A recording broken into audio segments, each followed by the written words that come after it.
English कैसे सीखें YouTube channel में आपका स्वागत है। इस क्लास में हम इस स्टोरी के एक एक वर्ड का उच्चारण लिखकर इसे ट्रांसलेट करेंगे और इसकी वर्ड मीनिंग आपको लिख कर बताएंगे। लिखने से वो वर्ड मीनिंग आपके दिमाग में ज़्यादा समय तक रहेगी और साथ में हम आपको ग्रामर से जुड़ी, टेंस से जुड़ी छोटी छोटी बातें भी बताएंगे, जिससे आपको इंग्लिश लिखना, पढ़ना, बोलना और समझना और अच्छे से आने लगेगा। मेरी वीडियोस में इस तरह के वर्ड्स, इस तरह के सेंटेंसेस होते हैं जिसको हम डेली बोलने में यूज़ करते हैं और वो हमें आसानी से याद भी हो जाते हैं। अगर आप हमारी वीडियोस लगातार देखेंगे तो आपको इंग्लिश लिखना, पढ़ना, बोलना और समझना बहुत ही आसानी के साथ आने लगेगा। इसी के साथ आप कर दीजिए इस वीडियो को लाइक और मैं करता हूँ शुरू। इंग्लिश रीडिंग, क्योंकि ये वीडियो ट्रांसलेशन के साथ साथ रीडिंग की भी है। अ मैन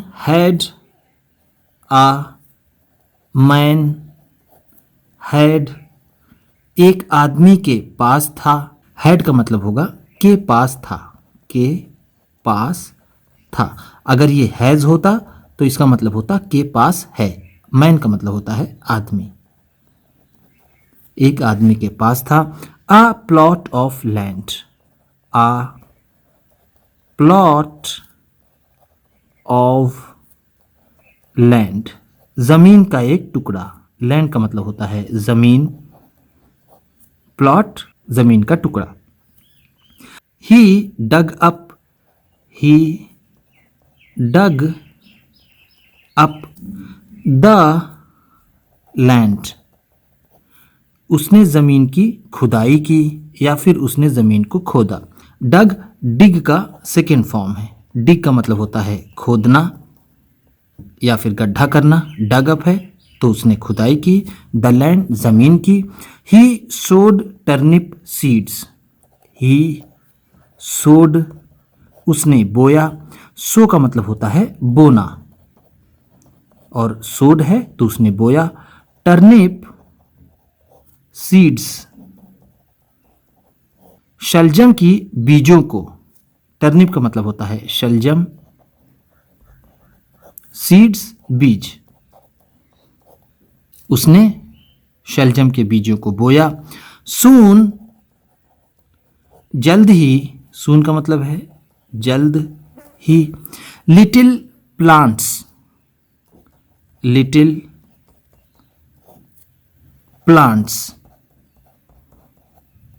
छोटे छोटे पौधे। लिटिल का मतलब होता है छोटा, प्लांट्स पौधे।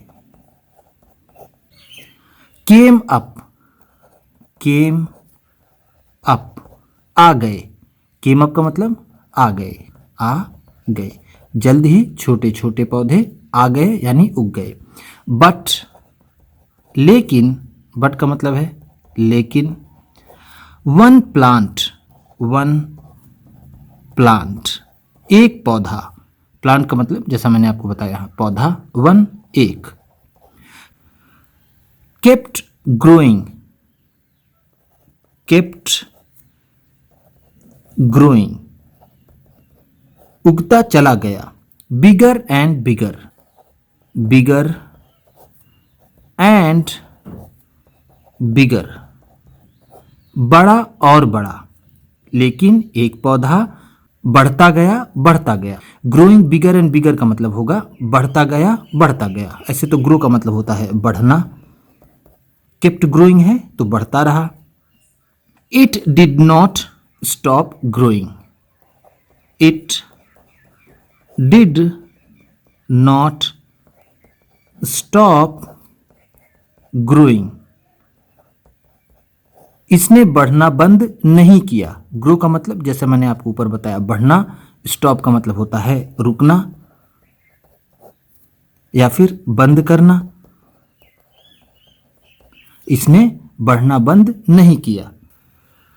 इट ग्रीव, इट ग्रीव यह बढ़ गया। ग्रीव ग्रो का सेकेंड फॉर्म है। ग्रो का मतलब होता है बढ़ना, ग्रीव है तो ये बढ़ गया। Into a giant turnip, into a giant turnip एक बड़े से शलजम में। जाइंट का मतलब होगा बड़ा, बहुत बड़े को जाइंट कहते हैं। ध्यान दीजिएगा, जाइंट की दो मीनिंग होती है, एक नाउन में और एक एडजेक्टिव में। यहाँ पर ये एडजेक्टिव के रूप में यूज हुआ है, इसलिए इसका मतलब होगा बड़ा। अगर ये नाउन के रूप में यूज होगा तो इसका मतलब होगा दैत्य। The man thought, the man thought, उस आदमी ने सोचा। थॉट का मतलब है सोचा। थॉट थिंक का सेकेंड फॉर्म है। थिंक का मतलब होता है सोचना, थॉट है तो सोचा। I should present, I should present, मुझे उपहार देना चाहिए। प्रेजेंट का मतलब होता है उपहार देना, उपहार देना, या फिर मुझे इसे प्रस्तुत करना चाहिए। दिस का मतलब इसे। To the king, to the king, राजा को, मुझे इसे राजा को उपहार देना चाहिए। When the king saw, when the king saw, जब राजा ने देखा। वेन का मतलब है जब, सॉ का मतलब देखा। सॉ सी का सेकेंड फॉर्म है। सी का मतलब होता है देखना, सॉ है तो देखा। द टर्निप, द टर्निप, वो शलजम, जब राजा ने वो शलजम देखा। ही सेड, ही सेड, उसने कहा। सेड का मतलब है कहा। सेड से का सेकेंड फॉर्म है। से का मतलब होता है कहना, सेड है तो कहा।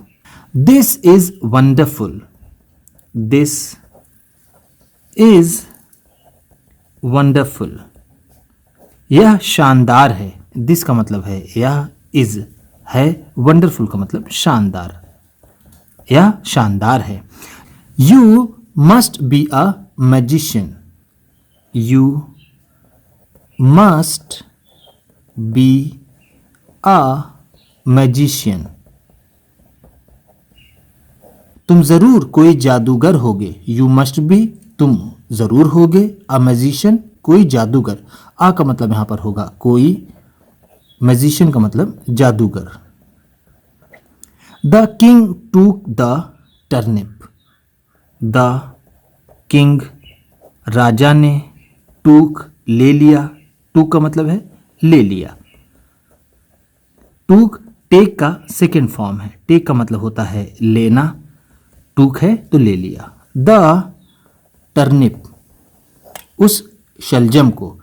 इन रिटर्न, इन रिटर्न, इसके बदले में। इन रिटर्न का मतलब है के बदले में, के बदले में। ही गेव, ही गेव, उसने दिया। गेव का मतलब है दिया। गेव गिव का सेकेंड फॉर्म है। गिव का मतलब होता है देना, गिव है तो दिया। द मैन, उस आदमी को। मेनी, बहुत से। मेनी का मतलब है बहुत से, बहुत से। गोल्ड कॉइन्स, गोल्ड कॉइन्स, सोने के सिक्के। गोल्ड का मतलब होता है सोना, कॉइन्स का मतलब सिक्के। उसने इसके बदले में बहुत से सोने के सिक्के दिए। एंड, और, टू काउज, और दो गायें दी। काउ का मतलब होता है गाय, जैसा हम जानते हैं। टू का मतलब दो।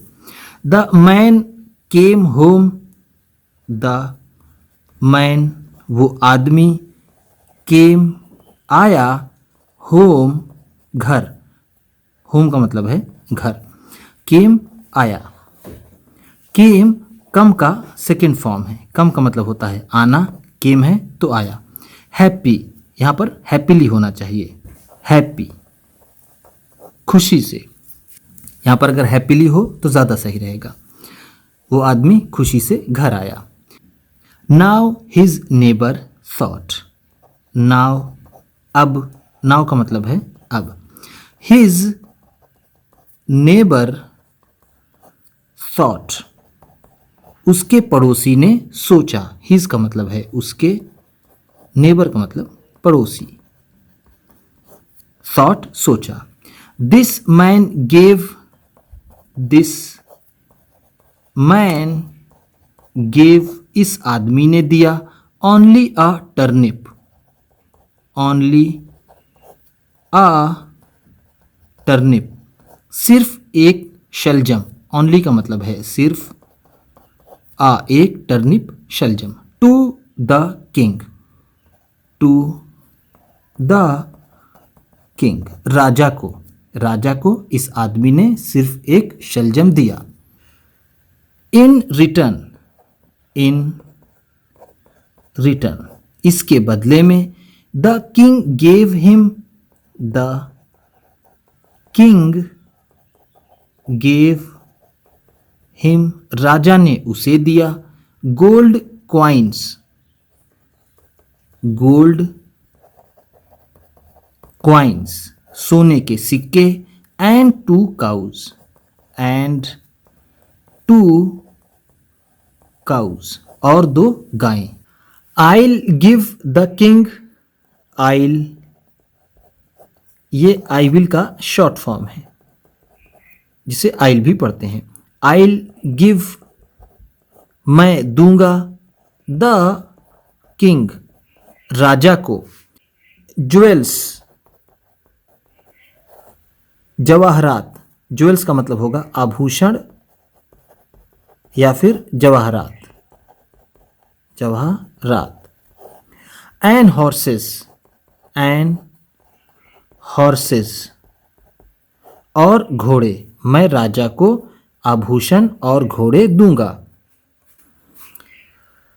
श्योरली, निश्चित ही, श्योरली का मतलब है निश्चित ही। आइल गेट, आइल गेट, मुझे मिलेगा, अ बिगर रिवॉर्ड, अ बिगर रिवॉर्ड, कोई बड़ा इनाम। आ का मतलब यहां पर होगा कोई, बिगर और बड़ा, और बड़ा, रिवॉर्ड का मतलब इनाम, मुझे निश्चित ही कोई और बड़ा इनाम मिलेगा। The king thank the neighbour, the king, राजा ने, थैंक्ड, शुक्रिया अदा किया या फिर धन्यवाद किया। थैंक का मतलब होता है धन्यवाद देना, थैंक्ड है तो धन्यवाद किया। द नेबर, उस पड़ोसी का, for the gifts, for the gifts, उपहार के लिए, गिफ्ट का भी मतलब होता है उपहार, फॉर का मतलब के लिए। The king said, the king said, राजा ने कहा। I'll give you something, I'll give you something, मैं तुम्हें ऐसा कुछ दूंगा। समथिंग का मतलब यहां पर होगा ऐसा कुछ, ऐसा कुछ। आइल गिव, मैं दूंगा, यू, तुम्हें। You have never seen, you have never seen, तुमने कभी नहीं देखा होगा। नेवर का मतलब है कभी नहीं, हैव सीन, देखा होगा। मैं तुम्हें ऐसा कुछ दूंगा जिसको तुमने पहले कभी नहीं देखा होगा। And the king, and the king, और राजा ने, गेव हिम, उसे दिया, the giant turnip, the giant turnip, वो बड़ा सा शलजम। जाइंट का मतलब मैंने आपको ऊपर बताया, बड़ा, टर्निप शलजम। राजा ने उसे वो बड़ा शलजम दे दिया। उम्मीद करता हूं कि इस क्लास में बताई गई वर्ड मीनिंग्स आपको अच्छी लगी होंगी। सबसे अच्छा वर्ड कौन सा लगा इसे कमेंट बॉक्स में ज़रूर बताइएगा। इसी तरह की वीडियोस के साथ साथ ढेर सारी रीडिंग की, ट्रांसलेशन की और बहुत सी इंग्लिश सीखने वाली वीडियोस पाने के लिए चैनल को सब्सक्राइब कीजिए और ये वीडियो किसी न किसी अपने एक दोस्त को, मित्र को, परिवार वाले को शेयर भी ज़रूर कर दीजिएगा। तो चलिए मिलते हैं फिर अगली वीडियो में।